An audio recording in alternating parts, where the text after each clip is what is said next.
Hello students, बहुत दिनों बाद हम लोग कनेक्ट हो पा रहे हैं क्योंकि 23 तारीख से 5 तारीख तक मेरे पास प्रिंसिपलशिप थी और उसके बाद फिर मैं लीव पर चली गई 3-4 दिन। तो थोड़ा सा गैप हो गया है, लेकिन हम वापस अपने उस पर आ जाते हैं।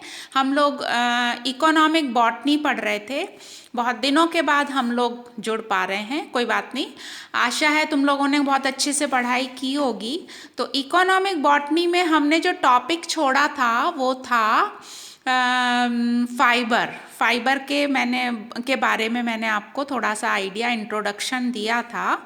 आज हम क्या करेंगे, जो हमारे कोर्स में मेंबर्स हैं उनको हम डिटेल में एक एक करके पढ़ेंगे। तो आज हम जिस प्लांट के बारे में डिस्कस करने जा रहे हैं वो है कॉटन। ये कॉटन जो है, इसका बॉटेनिकल नेम होता है गॉसिपियम लिन, जो कहते हैं वो लीनियस से आया है साइंटिस्ट के नाम से। तो गॉसिपियम या कॉटन या कपास, ये मालवेसी कुल का मुख्य फाइबर यील्डिंग प्लांट होता है। ये दो रूपों में मिलेगा नेचर में। ये आजकल एक वर्षीय क्रॉप के रूप में भी उगाते हैं और ये बहुवर्षीय छोटे ट्री के रूप में भी आप इसको देख सकते हैं। कॉलेज में भी मैंने बॉटेनिकल गार्डन में इसको लगवाया है, जिसमें पीले पीले फूल आते हैं।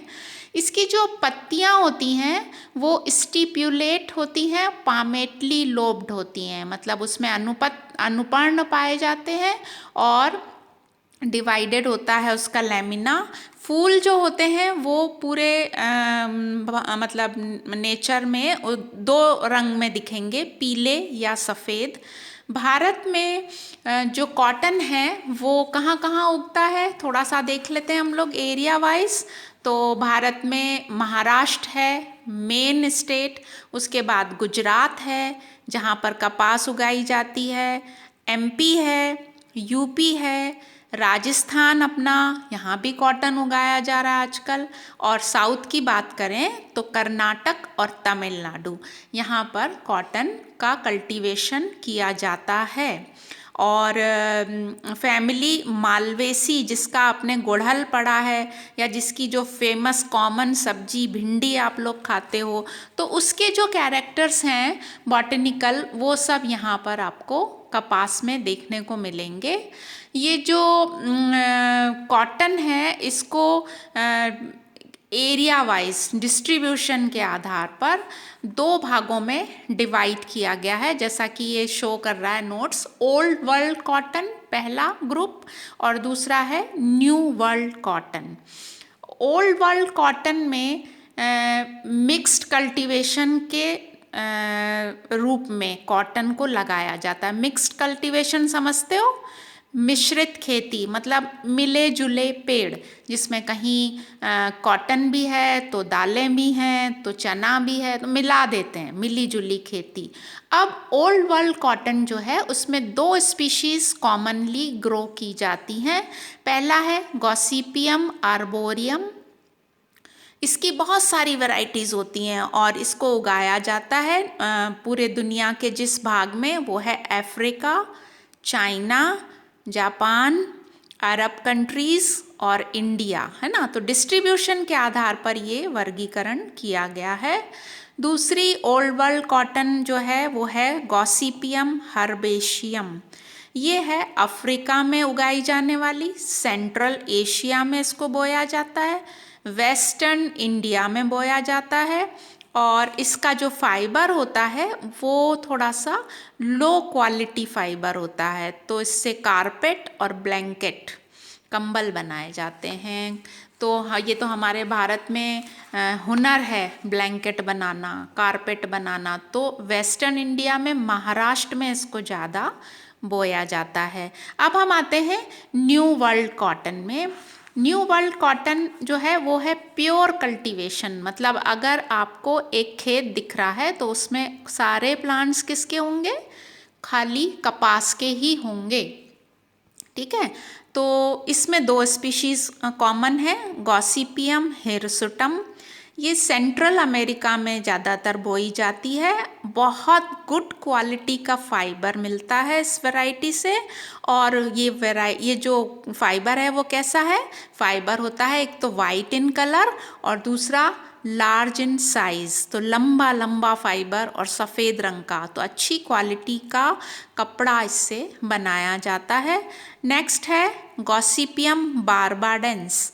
ये जो है साउथ अमेरिका है ना, इसमें इसको उगाया जाता है और इसका फाइबर तो बहुत अच्छा होता है, लेकिन इसका कलर वाइट ना होकर लाइट क्रीम कलर का फाइबर ये वैरायटी प्रदान करती है। तो ये हमने थोड़ा सा इसका बेसिक आइडिया कर लिया। जब कॉटन को कल्टीवेशन करने की ज़रूरत होती है तब कुछ कुछ चीज़ों का ध्यान रखना पड़ता है।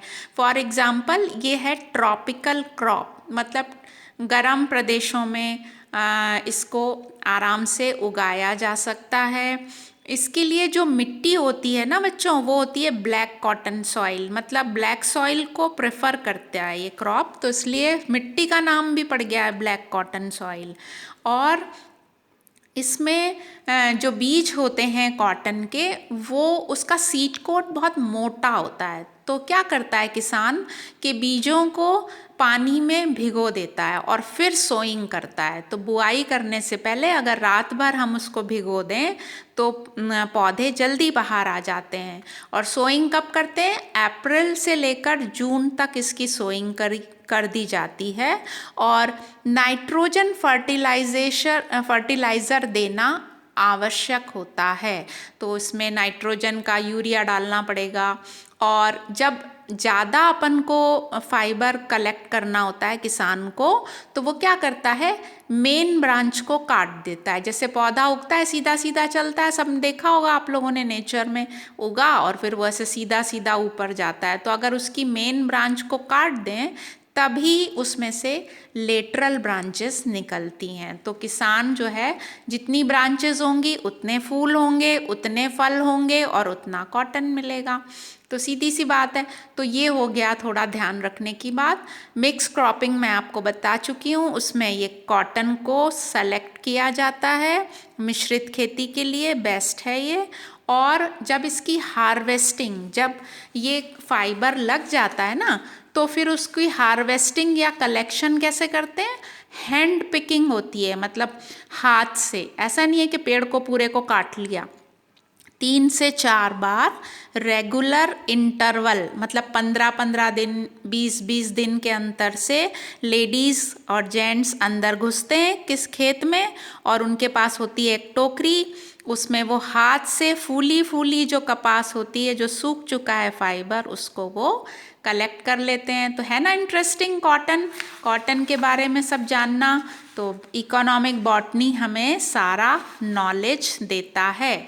अब ये जो मिक्स क्रॉपिंग करी वो किस किस के साथ करते हैं? उसमें आती हैं दालें, उसमें आता है मूंगफली, उसमें आ जाता है चना, ब्लैक ग्राम बोलते हैं। उसके अलावा कैस्टर क्या है? अरंडी, जिससे कि ऑयल प्राप्त होता है। तो ये पौधे कपास के साथ सेलेक्ट किए जाते हैं। देखो, किसी को भी किसी के साथ नहीं बोया जाता है, तो कुछ कॉम्बिनेशंस बिठाने पड़ते हैं, है ना, ठीक है। और अब बॉटनिकल कैरेक्टर की बात कर लें थोड़ा सा, तो मैंने पहले बता दिया कि पौधा 1 वर्षीय भी है आजकल, बहुवर्षीय तो होता ही है। फ्लावर जो है वो पीले और सफ़ेद रंग के होते हैं। सॉलिटरी एक्सिलरी, मतलब पत्ती के कक्ष में एक एक फूल निकलता है। तो सॉलिटरी मतलब एकल कक्षस्थ, है ना।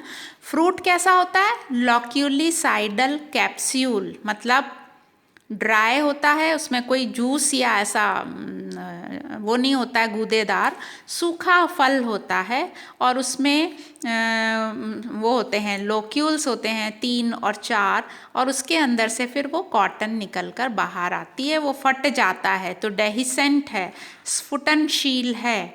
तो ऐसे करके उसका स्फुटन अपने आप ऑटोमेटिक नेचर के द्वारा होता है और वो कपास जो है बाहर आ जाती है।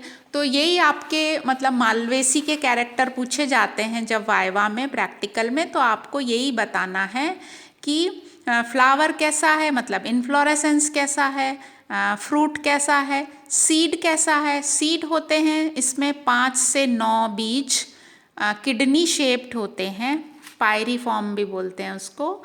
और बीजों में से बिनौले का तेल, सबने सुना होगा बिनौले का तेल, वो कपास के बीजों से, कपासिया तेल भी बोलते हैं गुजरात में, तो उस कपासिया ऑयल को खाया जाता है, तो एडिबल है। और ये जो बीज है इसके ऊपर जो है फाइबर होता है लिपटा हुआ, तो इसलिए कॉटन को बोलते हैं सरफेस फाइबर। तो बहुत कॉमन क्वेश्चन है कि कॉटन कहाँ से प्राप्त होता है, तो आपके दिमाग में जो आंसर आते हैं ना बच्चों, वो कैसे आते हैं, आप सोचने लगते हो तने से मिलता है कि पत्ती से मिलता है कि डाली से मिलता है, मतलब आप ये नहीं बोल पाते हैं जल्दी से आंसर कि सरफेस फाइबर है। ये सरफेस फाइबर मतलब जो बीज हैं उसके ऊपर जो सीड कोट होता है, उसका जो आउटर इंटेग्यूमेंट होता है उससे बनता है।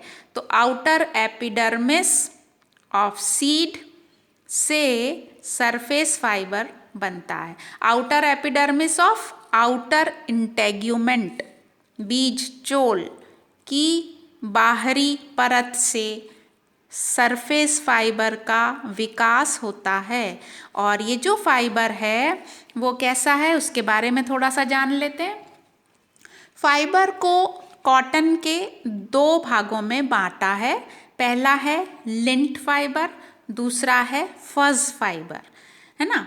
फाइबर क्या है, फाइबर है स्क्लेरेन्काइमा। तो कॉटन का फाइबर कैसा होता है, एक तो डेलिकेट होता है बहुत, दूसरा ट्यूब्यूलर होता है, तीसरा थिक वॉल्ड होता है, और इसकी जो लंबाई होती है ना, जो ये जो अपन ने वर्गीकरण देख रहे हैं अपन लिंट फाइबर और फज फाइबर, वो लेंथ पर बेस्ड है पहली बात, और दूसरी बात ट्विस्टिंग पर बेस्ड है। ट्विस्टिंग मतलब मोड़ या मरोड़ आते हैं रेशे के ऊपर।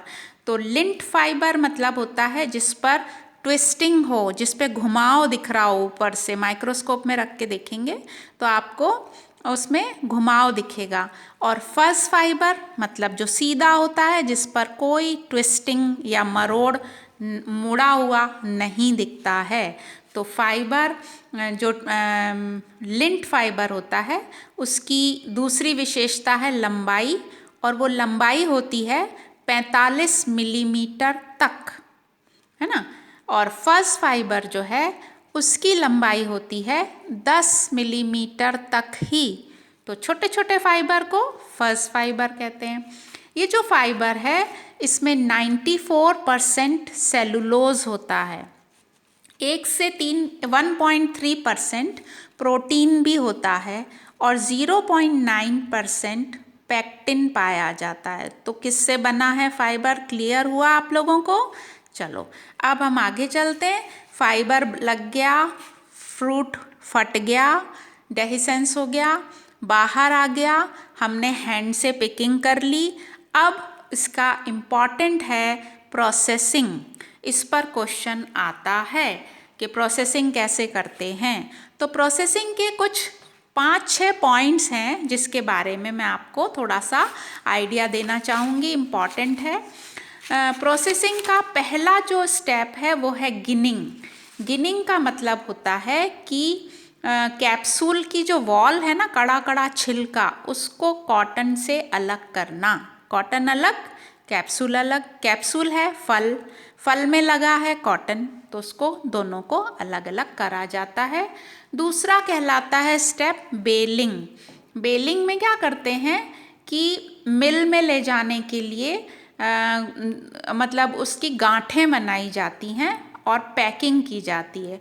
और ये जो गांठें बनती हैं वो 226 किलोग्राम की एक गांठ पैक बनाया जाता है ताकि उसको मिलों में भेजा जा सके आसानी से। तीसरा है पिकिंग। पिकिंग में क्या करते हैं, बीज अलग फाइबर अलग, है ना, क्योंकि अंदर क्या है 5 से 9 काले काले किडनी शेप्ड बीज हैं, तो बीज हमारे दूसरे काम आएगा, तो फाइबर अलग करेंगे, बीज अलग कर देंगे। उसके बाद आता है कार्डिंग। कार्डिंग में क्या करते हैं, मैच्योर और इमैच्योर फाइबर्स को छांटा जाता है, अलग अलग किया जाता है, सब मशीनों से होता है आजकल। तो मैच्योर फाइबर होगा तो उससे जो भी चीज़ आप बनाओगे उसमें क्वालिटी आएगी, है ना। अगर आप कच्चे फल को तोड़ लेंगे तो क्या होगा, ना तो स्वाद आता है ना वो उसमें गुण आते हैं। तो फिर इमैच्योर फाइबर को अलग कर लिया जाता है कार्डिंग के दौरान। और फिर है कॉम्बिंग और ड्राइंग। कॉम्बिंग में क्या करते हैं, फाइबर होते हैं एक फ्रूट के अंदर पैक, है ना, और उसकी लंबाई हम बता रहे हैं मैक्सिमम क्या है 45 मिलीमीटर। तो वो नेचुरली सीधा सीधा तो लगा नहीं है, तो वो कैसा लगा है, गोल मुड़ा तुड़ा घुमावदार। तो कॉम्बिंग में जैसे बाल काटना, है ना, तो सीधा किया जाता है, फाइबर को सीधा करना। और ड्राइंग, छोटे फाइबर और बड़े फाइबर को अलग अलग करना, क्योंकि फाइबर 2 प्रकार के हैं कॉटन में। तो ये कॉटन की प्रोसेसिंग पर शॉर्ट नोट आता है, ठीक है। कितने प्रकार के फाइबर होते हैं नाम पूछा जाता है। उसके अलावा आपको प्रोसेसिंग पर आता है, वैसे तो फुल क्वेश्चन ही आता है कपास पर और इम्पॉर्टेंट है। अब हम आ जाएं कि यूजेस क्या हैं, है ना। तो यूजेस जैसे कि हमने बता दिया कि मेन फाइबर यील्डिंग प्लांट है, तो सबसे पहला और इम्पॉर्टेंट इस्तेमाल है फैब्रिक्स बनाने में। तो टेक्सटाइल इंडस्ट्री कॉटन पर अपना कच्चा माल है वो उस पर आधारित होती है, बेस्ड होती है, तो कपड़ा बनाया जाता है कॉटन से। और दूसरा है इसका मेन पर्पस फिलिंग फाइबर। देखो रजाई है, गद्दे हैं, कुशन हैं, अपनी छोटी गद्दियाँ होती हैं, तकिए हैं, पिलो जिसको बोलते हैं, ये सब किससे भरे जाते हैं, ये कॉटन से भरे जाते हैं। तो फैब्रिक्स और फिलिंग पर्पस सॉल्व किया जाता है कॉटन के कल्टीवेशन के द्वारा। दूसरा है इसका जो अच्छे फाइबर नहीं होते, क्वालिटी थोड़ी लो होती है, उससे रस्सियाँ बना दी जाती हैं। रस्सियाँ तो हर जगह काम आती हैं, बांधने के पर्पस को सॉल्व करती हैं। और डोरा बनाया जाता है, थ्रेड्स, है ना। थ्रेड मिल है अपने इधर मंदसौर में, एक थ्रेड मिल है मतलब राजस्थान के पास, जहाँ पर धागा बनता है। तो मोदी थ्रेड्स आपने सुना होगा। तो थ्रेड मिल में थ्रेड्स बनाए जाते हैं, सिलाई के काम आते हैं, और धागे से ही कपड़ा बनाया जाता है। तो पहले कॉटन से धागा बनता है और फिर धागे से बुनकर फैब्रिक बनता है। फिर आता है तीसरा कॉटन सीड ऑयल, जिसको मैं पहले अभी बोल चुकी हूँ 1 मिनट पहले कि बिनौले का तेल, इसको पशुओं को भी खिलाया जाता है। बिनौला जब तेल निकाल लेते हैं तो बचा हुआ पशुओं को खिलाया जाता है, तो उसको बोलते हैं चारे के रूप में इस्तेमाल करना। कॉटन के जो प्लांट है उससे पेपर भी बनाया जाता है, और जो पत्तियां हैं सॉफ्ट डालियां हैं उनको चारे के रूप में खिलाया जाता है। तो पूरा का पूरा प्लांट ही आप देखो कितना काम का है। अब जो ये फाइबर बना, इससे ना जो टायर हैं गाड़ियों के और मशीन, जो जैसे आपने देखा होगा आटा पीसने की जो चक्की होती है उसमें एक बेल्ट चलता है, तेजी से घूमता है, तो ऐसी बहुत सारी मशीन होती हैं जिसमें कपड़े के बेल्ट लगे होते हैं। तो उसमें जो धागा होता है ना, वो इतना इसकी मजबूती के आधार पर सेलेक्ट करके टायर्स में डाला जाता है और मशीन के बेल्ट्स बनाए जाते हैं। तो ये हो गया पूरे प्लांट का यूज़, और इसीलिए हमको जो है कॉटन कोर्स में है और हमें इसकी इकोनॉमिक बॉटनी पर लेख लिखना आपका आज का मैं होमवर्क दे रही हूँ। इसको अच्छे से करिए तैयार और समझ में आ गया होगा। और जो भी प्रॉब्लम है वो आप पूछ सकते हैं, और अच्छे से प्रैक्टिकल फाइल में भी आपको इसको करना है। तो इस बार क्या कर रहे हैं, कोरोना के कारण वैसे तो मैं बहुत ज़्यादा काम करवाती थी हर साल, लेकिन अभी हम क्योंकि लैब में नहीं है तो मैं आपको कोर्स से रिलेटेड जो इम्पॉर्टेंट है बस वो ही आपको मैं करने को दे रही हूँ। तो आप उसको इंटरेस्ट लेके करिए, और जो करेंगे प्रैक्टिकल में फिर उसी में से हम आपको एग्ज़ाम में भी देंगे। ठीक है, ओके, थैंक यू।